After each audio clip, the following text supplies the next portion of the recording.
Welcome to the Got Water episode of Flip the Planet. I'm Sean Walsh, and in each episode of Flip the Planet, we are going to do our best to clearly define some of the most challenging issues facing our generation, and then provide you with ways you can get involved and make a real difference.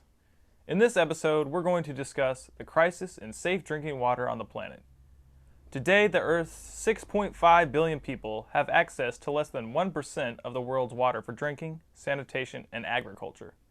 The other 99% of the water on Earth is either undrinkable ocean salt water or fresh water frozen in the Arctic poles. We all know we can only live about 3 days without water before our kidneys shut down and we begin to die, so obviously clean drinking water is extremely important. Here are a few facts about water.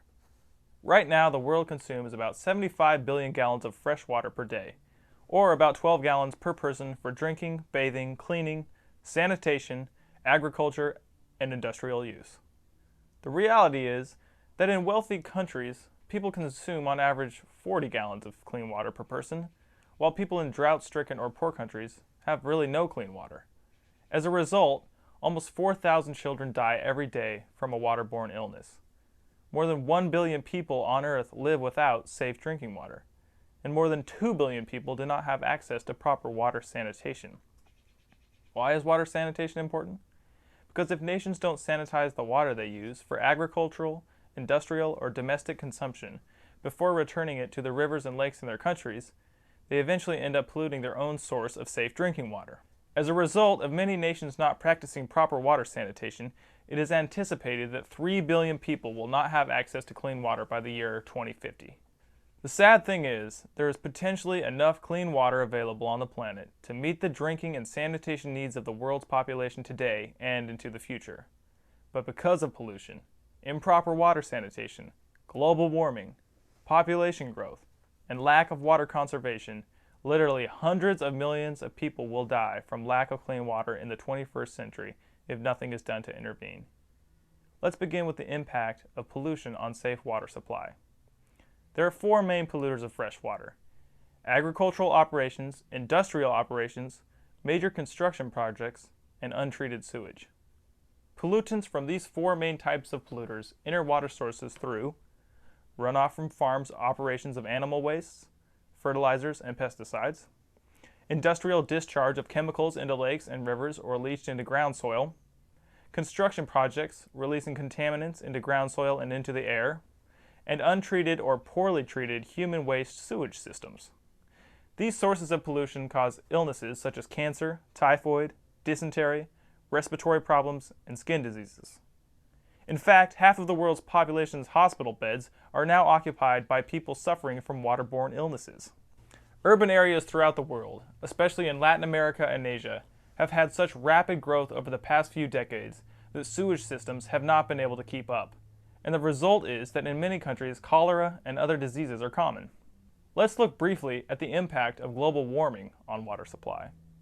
This map shows regions of the world suffering the most severe water shortages. These shortages will only intensify if the impact of continued global warming further reduces water supplies. Scientists measure the impact of global climate changes by measuring increased evaporation rates, increased geographic variability in precipitation, increased proportions of precipitation received as rain, not as snow, earlier and shorter spring runoff seasons, and finally, increased water temperatures.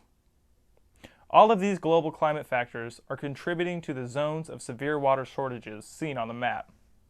If global warming continues unabated in the 21st century, we will see devastating consequences for the people of these regions.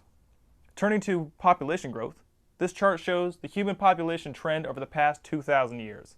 If nothing intervenes in the trend, by 2050, there will be 9.2 billion people on Earth. If the water systems on the planet are currently only providing enough clean water for 4 billion people, what are the chances it can provide clean water for 9 billion people in 40 years?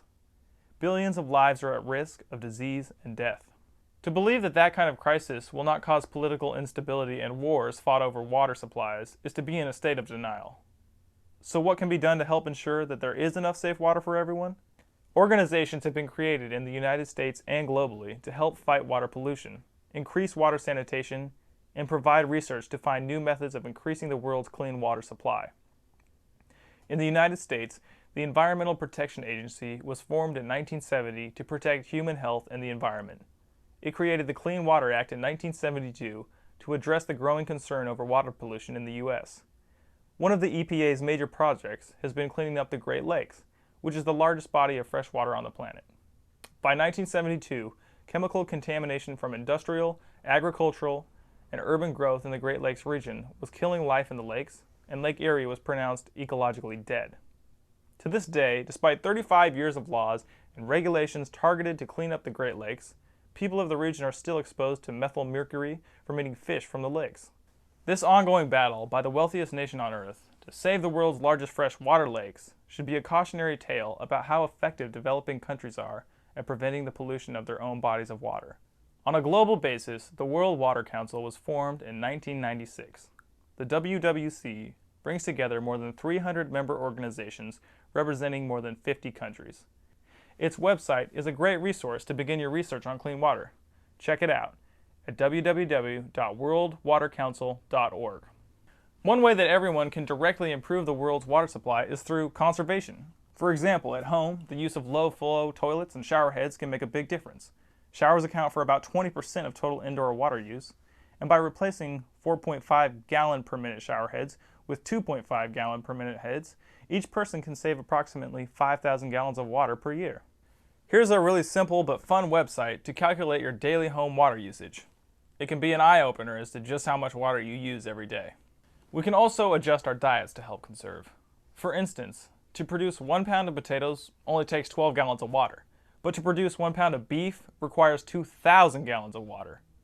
Another resource for learning about the water crisis worldwide and about conservation methods is the Ecological Internet's website found at www.waterconserve.org.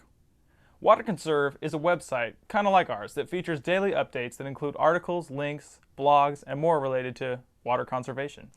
Okay, so what can you do to help ensure there's enough safe drinking water for your community? 1. Educate yourself to the freshwater crisis by checking out the websites linked below. 2. Once you understand the issues, help your community learn about the unfolding water crisis. 3. Find out what your congressional leaders are doing to ensure that clean water is a priority on their legislative agenda. 4. If you are aware of infractions of environmental laws, such as you see untreated sewage being dumped into a river near you or a chemical spill into a lake, let the EPA and your local television news station know about it. Putting a spotlight on polluters is a great way to get them to clean up their act. 5. Do what you can to reduce the impact of CO2 emissions into the air, thus helping reduce the effects of global warming on water supplies. 6th, and finally, do what you can to conserve water at home and at work. Remember, if everyone just replaces their old showerhead with a water-efficient showerhead, we can each save 5,000 gallons of fresh water a year. 1 billion people saving a gallon here and a gallon there, and pretty soon we're making some real improvements in our global water supply.